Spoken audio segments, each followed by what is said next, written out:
نہیں ہے، البتہ جو کوئی کر سکے ان کے لیے یقیناً بہت اعلیٰ مراتب ہے، بہت اونچے درجات ہیں، تو وہ تو کسی بھی شب میں پورے سال آپ کریں، لیکن اس کے لیے خاص طور پر چونکہ اہتمام کیا گیا، لہذا جعلہ کا جو فعل ہے اس کے مفعول میں جہاں یہ شامل ہے، نمبر ایک جعل اللہ صیامہ فریضۃ، روزہ رکھنا فرض قرار دے دیا، اور اس کی راتوں کو کھڑے رہنا یہ تمہاری مرضی پر چھوڑ دیا، اسے فرض نہیں کیا ہے۔ بس اس تمہید کے بعد اب میں شروع کروں گا استقبال رمضان کے ضمن میں روزے کی حکمتیں کیا ہیں، اس کے احکام کیا ہیں۔ نمبر ایک، شریعت محمدی میں روزے کی تدریجی فرضیت، یہ جو تمہیدی مضمون ہے اس ضمن میں وہ بہت اہم ہے۔ پہلی بات یہ جان لیجئے کہ اہل عرب جو ہیں، قریش بھی اہل مکہ اور قریش کے تابع بقیہ تمام بنی اسماعیل بھی، اور ان کے تابع جو بھی عرب میں دوسرے قبیلوں کے لوگ تھے کہ جو عربی تھے اور مشرک تھے، وہ سب اس کے اندر مراد ہیں۔ تو فرمایا گیا کہ ان لوگوں میں روزے کی عبادت معروف نہیں تھی، یا تو یہ ہے کہ حضرت ابراہیم علیہ السلام کے زمانے میں روزے کی عبادت تھی ہی نہیں، کیونکہ یہ لوگ اپنے قول کے مطابق ملت ابراہیم پر تھے، لیکن یہ ہے کہ بہرحال روزے کی عبادت سے ناآشنا تھے۔ کیا وجہ ہے یہ ہم نہیں جانتے۔ آپ کو معلوم ہے نماز سے وہ واقف تھے، اگرچہ اس کا حلیہ انہوں نے بگاڑ دیا تھا، تالیاں بجاتے تھے، سیٹیاں بجاتے تھے یہ، لیکن نماز کہتے تھے اسے نماز۔ طواف سے وہ واقف تھے، اگرچہ اس کے ضمن میں اتنی گھناؤنی حرکت بھی کی تھی کہ مرد اور عورتیں وہ بالکل برہنہ ہو کر طواف کرتے تھے، تو اسے بہت فضیلت والی بات سمجھتے تھے، بہت خدا رسیدگی کی بات سمجھتے تھے کہ کامل برہنہ ہو کر طواف کیا جائے، لیکن بہرحال طواف تھا۔ اسی طرح قیام عرفہ، قیام منی یہ بھی موجود تھے۔ تو حج کے بھی بہت سے ارکان جو ہیں وہ ان کے ہاں معروف تھے، اور ویسے خیرات و صدقات، چاہے زکوٰۃ ایک خاص نظام کے تحت نہیں تھی، لیکن زکوٰۃ و صدقات، بھوکوں کو کھانا کھلانا، یہ ان کے ہاں اعلیٰ اقدار میں یہ چیزیں شامل تھیں، اخلاقیات کے اونچے مقامات میں۔ کہ صوم کا ان کے ہاں قطعاً کوئی ذکر نہیں تھا، روزے کی عبادت جو ہے ان کے ہاں بالکل نہیں تھی۔ البتہ صوم کا لفظ موجود تھا، یہ لفظ وہ استعمال کرتے تھے اپنے گھوڑوں کے لیے، روزہ رکھواتے تھے گھوڑوں کو۔ اس کا پس منظر یہ ہے کہ ان کے ہاں آپ کو معلوم ہے کہ لڑائی، دنگا فساد، جنگ، اور یہ کہ غارت گری کرنا، لوٹ مار کرنا، یہ تمام ان عرب قبائل کا پیشہ تھا، اصل پیشہ یہی تھا۔ اس میں ان کے پاس دو جانور تھے، ایک تو اونٹ۔ اونٹ جو ہے وہ ان کی جو باب و ہوا ہے اور ان کے جو حالات ہیں اس کے ساتھ پوری مطابقت رکھتا ہے، یعنی اسے کئی دن کھانے کو نہ ملے اسے پرواہ نہیں، ہفتہ بھر پانی نہ ملے اسے کوئی پرواہ نہیں۔ اس اعتبار سے دھوپ کی کتنی ہی جو ہے تپش ہو، اونٹ کو کچھ نہیں کہتی، لیکن یہ کہ وہ سست رفتار جانور ہے۔ لڑائی کے لیے، جنگ کے لیے، خاص طور پر غارت گری جہاں کرنی ہو، جہاں جا کر گویا کہ ڈاکہ مارنا، پھر دوڑنا ہے، بھاگنا ہے، واپس جانا ہے، تو انہیں گھوڑے کی ضرورت ہوتی تھی جو سریع الرفتار ہے، لیکن گھوڑے میں یہ اوصاف نہیں تھے۔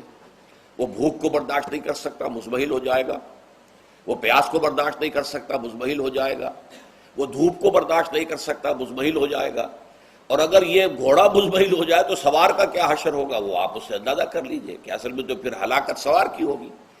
اس لیے وہ اسے تیار کرتے تھے جنگ کی صعوبتوں کو برداشت کرنے کے لیے۔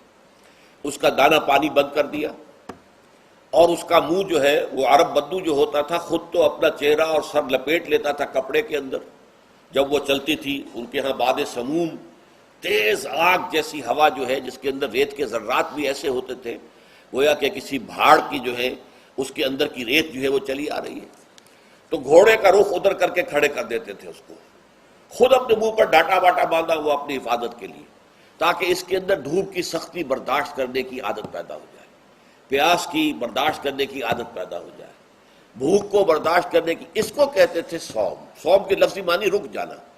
اب یہ کھانے پینے سے رکا ہوا ہے، اور یہ دھوپ کی سختیاں برداشت کرنے کے لیے دھوپ کے اندر، اور وہ جو آتی تھی وہاں پہ باد سموم، اس کے اندر بھی اس کا سامنا کرنے کے لیے تیار ہے۔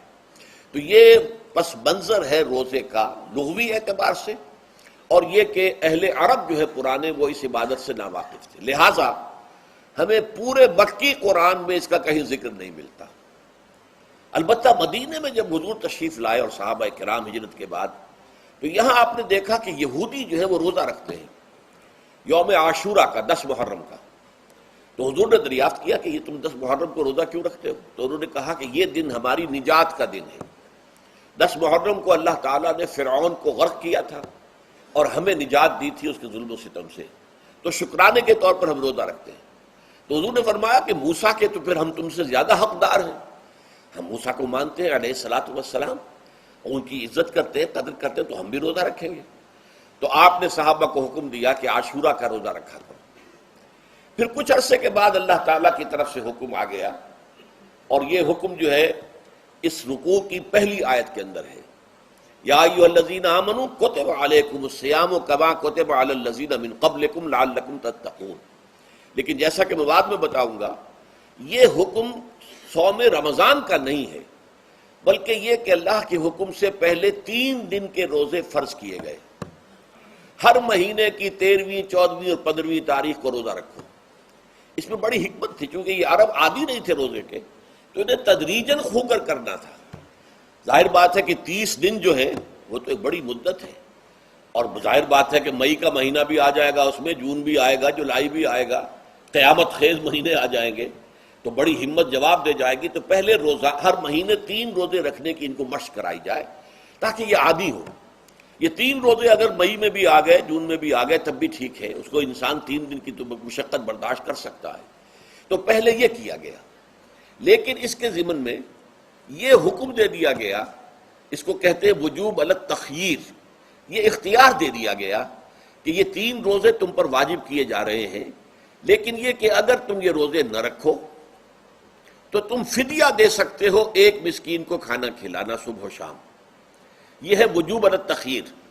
دوسری رعایت یہ دی گئی کہ اگر کوئی شخص ان 3 تاریخوں میں بیمار ہو یا سفر پر ہو تو وہ تعداد دوسرے دنوں میں پوری کر لے۔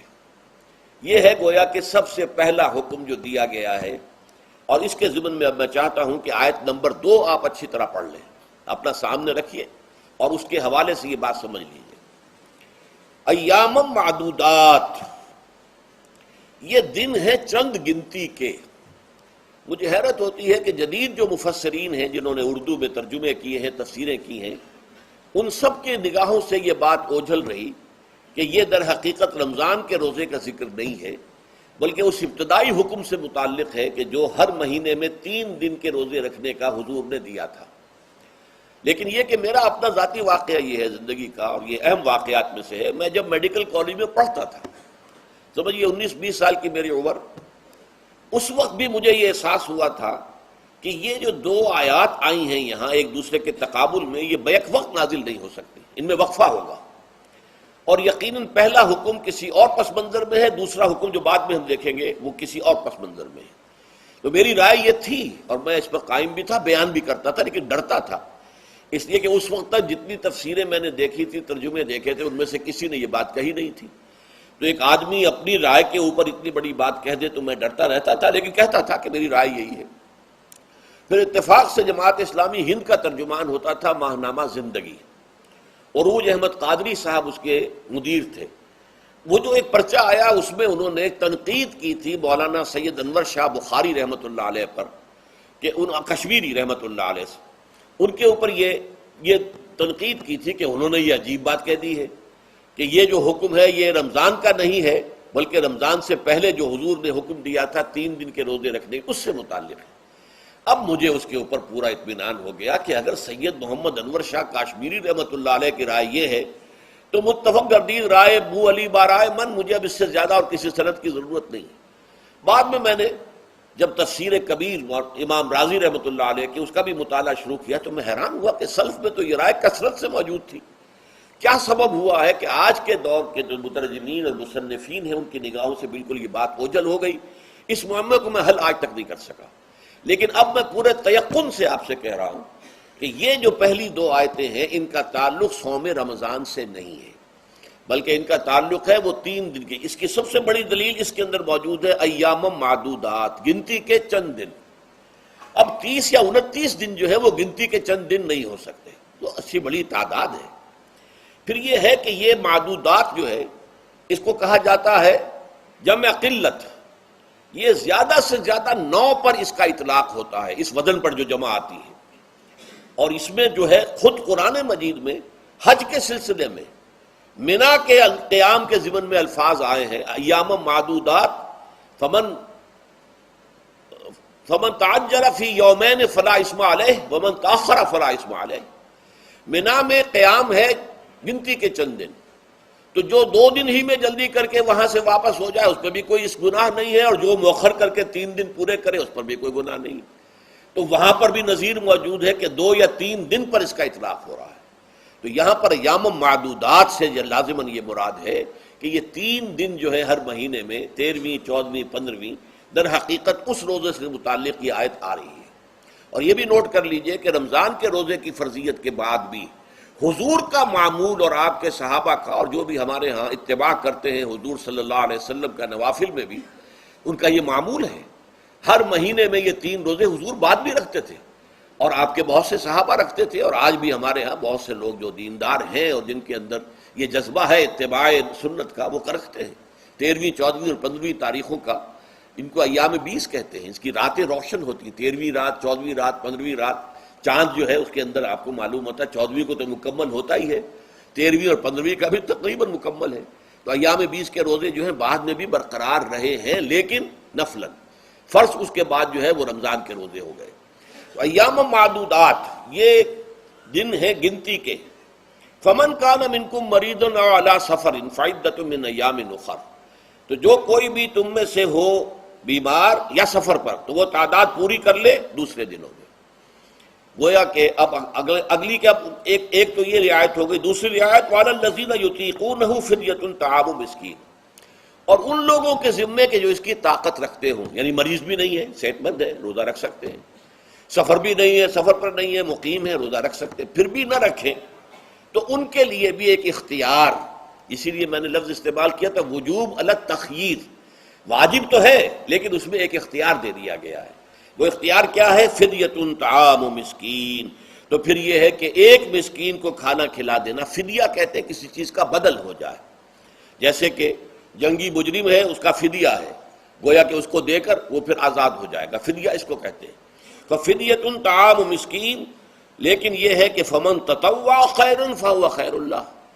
اور جو نیکی سے خیر کرنا چاہے مزید تو وہ اس کے لیے بہتر ہے. ایک کے بجائے 2 کو کھلائے، 3 کو کھلائے، 4 کو کھلائے، 10 کو کھلائے، تو یہ تو ترغیب ہے.